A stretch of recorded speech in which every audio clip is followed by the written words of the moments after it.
বন্ধুরা, মানব সেবাই পরম ধর্ম। ডিউটিরত অবস্থায় দেখলাম এক বৃদ্ধ ক্ষুধার্ত মানুষকে।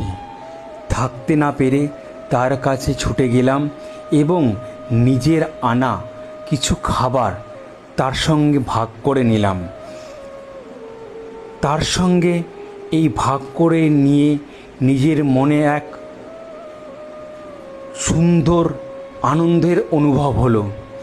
সমস্ত বন্ধুকে বলবো, এরকম অসহায় মানুষকে দেখলে তোমরা সবাই পাশে থেকো। এই অসহায় মানুষগুলোর, আমরা ছাড়া এদের কেউ নেই। সব সময় আমাদের এদের পাশে দাঁড়াতে হবে।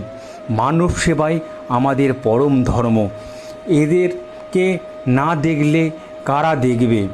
এদেরকে কিছু দিতে পারলে মন থেকে অনেক আপ্লুত ও অনেক আনন্দিত বোধ করি।